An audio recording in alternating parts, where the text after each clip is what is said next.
is. Is it that politicians are playing politics with insecurity or what? Do you need anybody to tell you that? Please. Do you need anybody? Let's take, for example, at least two issues here. When the Chibok girls happened, Jonathan advised Shetima, Abi, to close that school. But because of political sentiment, they ignored him, a whole president. The man said, look, we have intelligence that these guys are going to strike on. They said, no, it doesn't bother, don't worry. Eventually, it happened. Meanwhile, the boys' school under the federal government control was closed. Just opposite the same Chibok girls' school. What does that tell you, Mr. No, but Barrister. And today, we have not gotten all those girls. Okay, now, Yusuf Burata was chief of army staff. After Ihejirika, you had Kenneth Minima. After Minima, you now had Burata came in. And for the years he served as chief of army staff. Insecurity still festered. So shouldn't he have the moral courage to talk about how the thing has, enveloped the country and all that? What did he do? To protest my point, and I don't want to listen to Burata. If Burata had done 1/4 of what Ihejirika did, maybe there would have been a different story by today. Like Ihejirika, remember, you just mentioned his name. You saw what he did. The few months he was there, you saw what he did. In fact, it was Ihejirika that chased these boys into Sambisa Forest. He was chasing them bumper to bumper and was ready to exterminate them. What happened? Not only that started writing protests, writing a petition to ICC, to everybody, that Borotai and Jonathan want to do ethnic cleansing. Against terrorists. What does that tell you?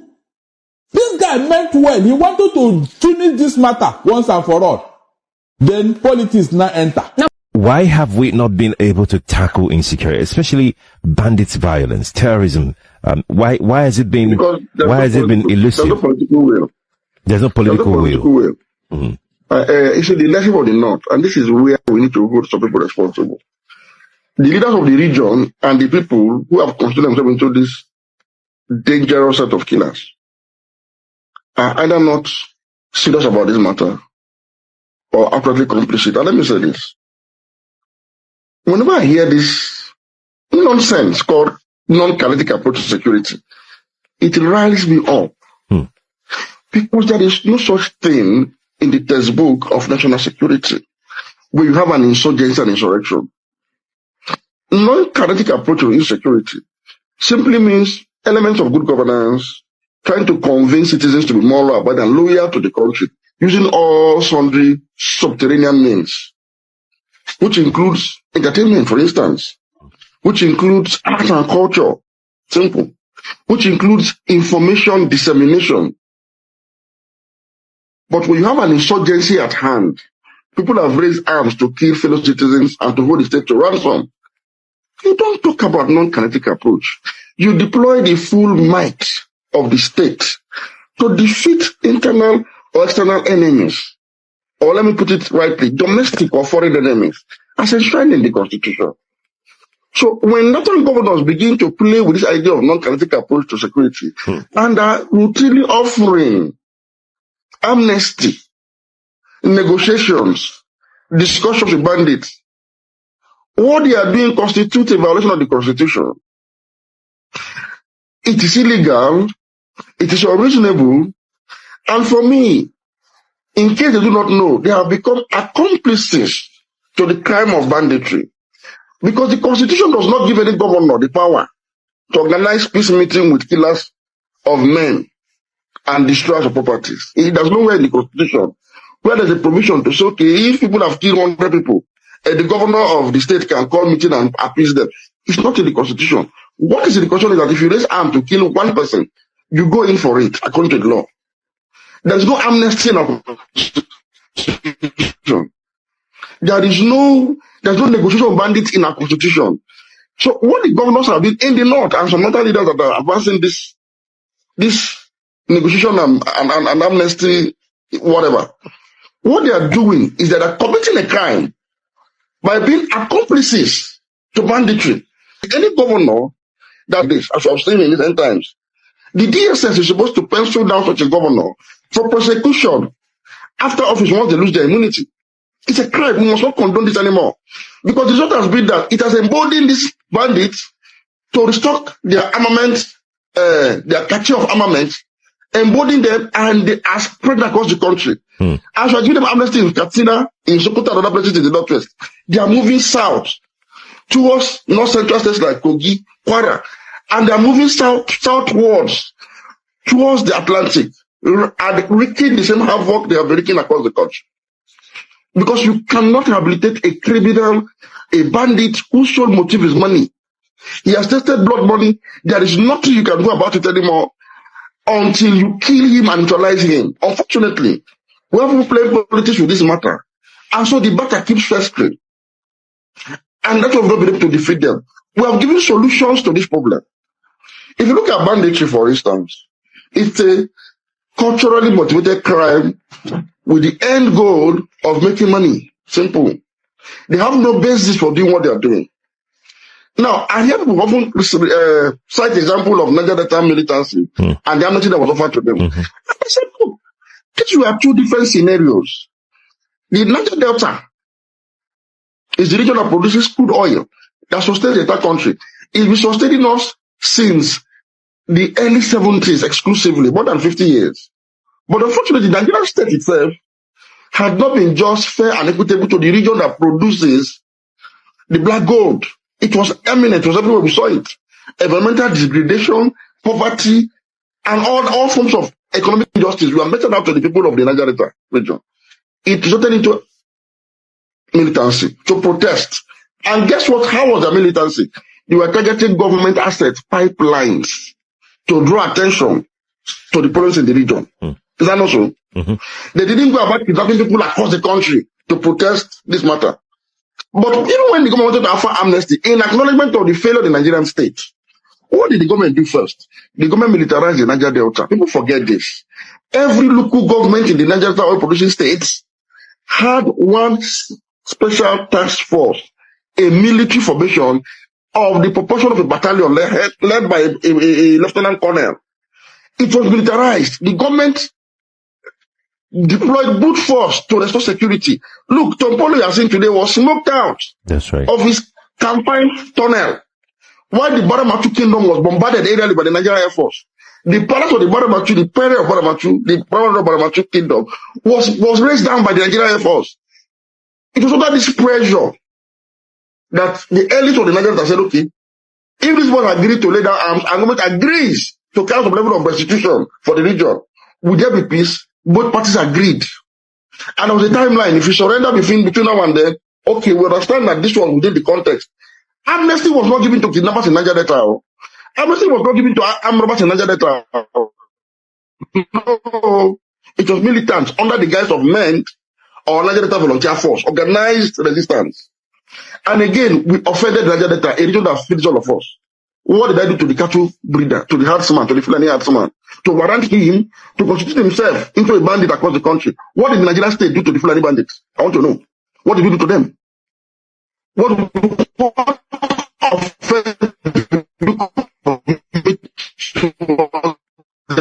nothing. I can't remember any petition for environmental degradation. No, nothing. They are the ones of their own gold. So what did we do to this group of people that they show the entire country to ransom? I'm talking about amnesty. What did we do to them? What did we do? Nothing. It is pure criminality based on absolute nothing.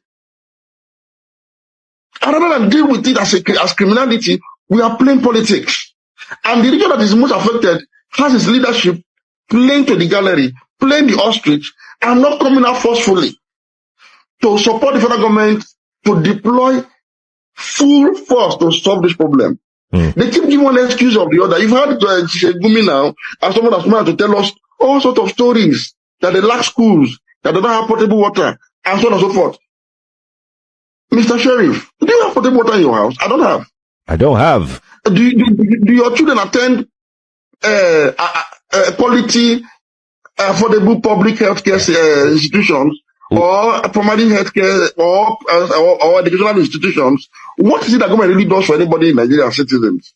So why are we not all bandits protesting lack of potable water in our communities and kidnapping fellow members of our community and asking for ransom from the same community where we claim is being marginalized?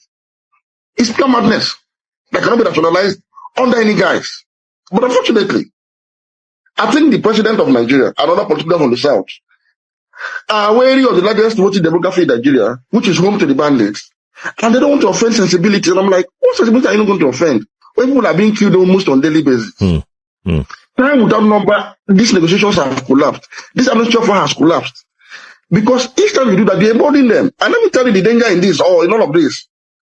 The rate of people are feeding these bandits fat. A time will come that they will come for the state. Because they will now look at the fact that beyond us kidnapping individuals and collecting ransom, we can go for the state, we can defeat the Nigerian state. In case you do not know, my dear brother, the war going on in Sudan today is between former bandits and the government of Sudan, the military of Sudan. The RSF, the Rapid Support Forces, that is led by Mohammed Hamdan Dagalo, we are former members of the Janjaweed militiamen, a group of Arab bandits that wreaked havoc in Western Darfur region of Sudan. And as a reward system, the government of Sudan, who are fellow Arabs like them, incorporate them into the Sudanese army. Today, they are challenging the authentic Sudanese armed forces for the control of the Sudanese state because they have become that powerful. If we are not careful, northern Nigeria might fall under the control of bandits. And they watch a lot of persons, they talk, say, Tinubu government don't fail Nigerians, you understand? They talk, say, a well-known scatter person, na in government, they give chieftaincy. Now in government, they call for peace deals. Say, person they for just gather and then just waste all of them. You understand? He can't dare to me, say, maybe some people, they make the video, because of political something, but I can't see genuine people they make this video. I can't ask myself, if you say these people will know the Nigeria or they don't know how all these things they work. First of all, you got to know say some of all these things they more political than of violence. You understand? All these things get political inclinations. You understand? They incline to political interests. And all these things, they peculiar to state interests. Like, now by state to state, now all these things, not be the first time. As in, I know they talk about the one that I want no deal. For my very eye, person where don't worry, you understand, where worry when we say if you even come my place, they don't even to call the name anyhow, because even as the person know that life, even in name see they scare some people till tomorrow. Then government then honor them now, then keep peace, then give them chieftaincy title, he build mansion. Then people even don't say that see all this kind bullet something for him body. What thing be all this one? This particular one they tell you, if you see magazine, if you see boys wear we ordinary pants, we better magazine. If you from River State, you know it now they talk. They just now so they talk all these things so that you don't understand. But they talk so that people don't understand country, be made to understand. But the people we are just interested and happy at least say make peace day. Then do peace now. They give a chieftaincy. Now Buhari, now Tinubu day government that time. Now so these things they work. Even if you become the president of Nigeria, they know they some of these things by say, may you just send them a man, he go scatter. You know they work like that. Even all this was waiting for East. If Eastern governors want this kind of thing, then go talk with all those people. They tell you say governors don't know these people. See the gentle the Yahoo the other day where they make video, they talk say, may hope who's on the may you swear say never meet with them. Now, I know they tell you saying don't meet with them, but they tell you, maybe you don't even understand some of all these things. Some of all these things, maybe say some boys just verse. Can't just enter forest. Can't talk say from today we go begin the Bible, we go begin the... No, they don't even get money to feed buy all this can gun. More than that, allow me lost, and if I understand what now they tell on now. So for as many of them, when they talk say, Tinubu government don't fail because of that, they do that kind of thing for Kasina. Now, even saying that this one be the first time where they see this kind, you don't understand how these things they work. This thing is more of state government, not even federal government. Politics where they inside all this big pass waiting or as in this kind of imagination one and they get say as they just call Tinubu go just give one order, they will just come out all of them. Bob, no be so. And not be the first person they give title be this. If you from River State, you know it now they talk. Better title, God say better one, he get palace. Immense them they day, we they sit there like all of us we just they come they live normal life. You don't understand now they tell you. So at the way now they just try to you know say, maybe say and they tell you say he good, may then they reward bad people. But now so the country be. From us them better. If you roge say your head cha, you go chop your better thing. So it's not about Tinubu, you understand? So for those of you they watch all those videos, more than know say so the country be. And if you be Easterner, when they talk say, see as Northerner, see as they give all these people, they want they kidnap our own, they want they arrest our own. So when they use now this governor, now this same casino governors, now this is a political something. You understand? And if Eastern governors wan do this kind of thing with them, then go still talk am for mouth. No be Tinubu go talk say, oh yeah, those people wey dey worry for East, oya more na come out, make we. No be so.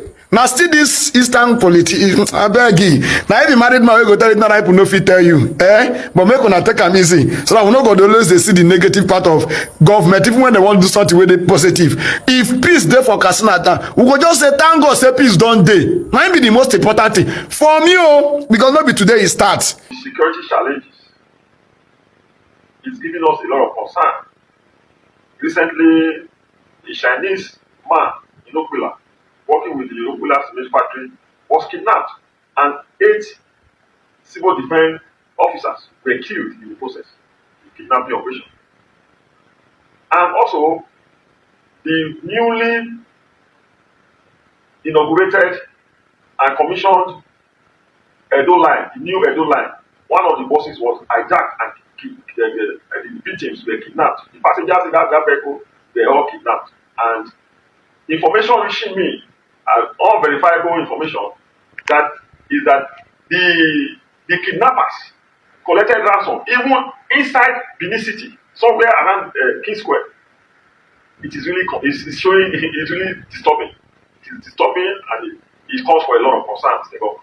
Please, we are aware that the vigilante and the task force squad you have set up, they are doing well, but they need more training.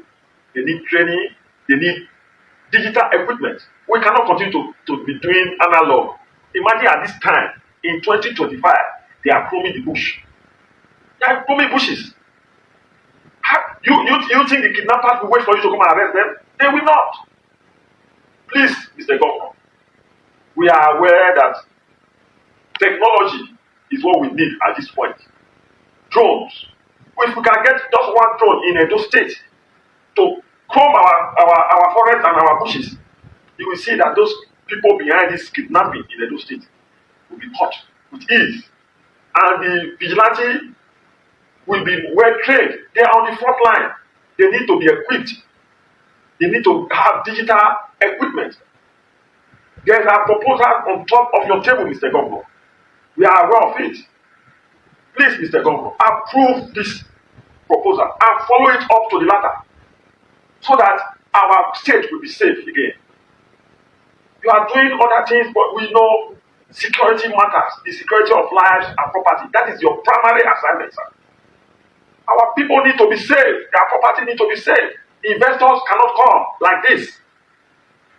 We have some investors that are coming in now. A lot of them are showing interest to come. With this security situation, this will be discouraging to them.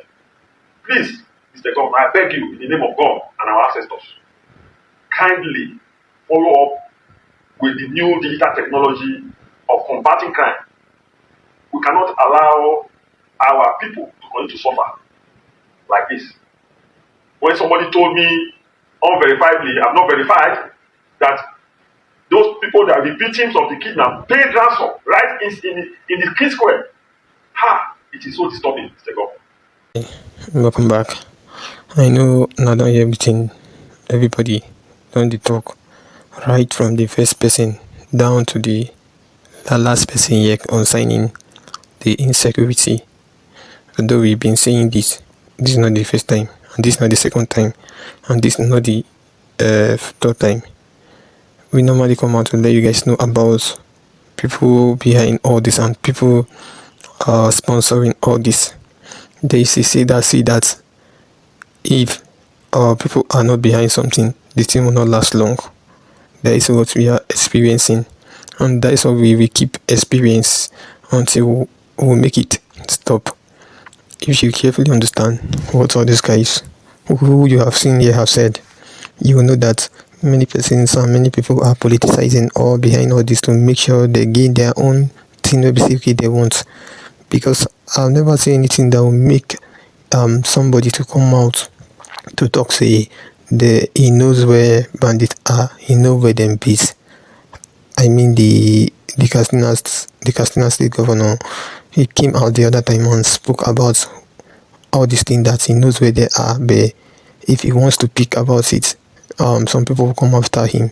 If a person can come out to say that, that is too late to tell you that this thing, there are people behind it, and he's scared of coming out to see it, because once he comes out to see it, he might lose his own life. That is the most important thing that is making him not to like come out to talk about it. Although there's something I want to say concerning this, because if we keep quiet, or if we keep keeping our mouth shut, I don't think this thing will be solved.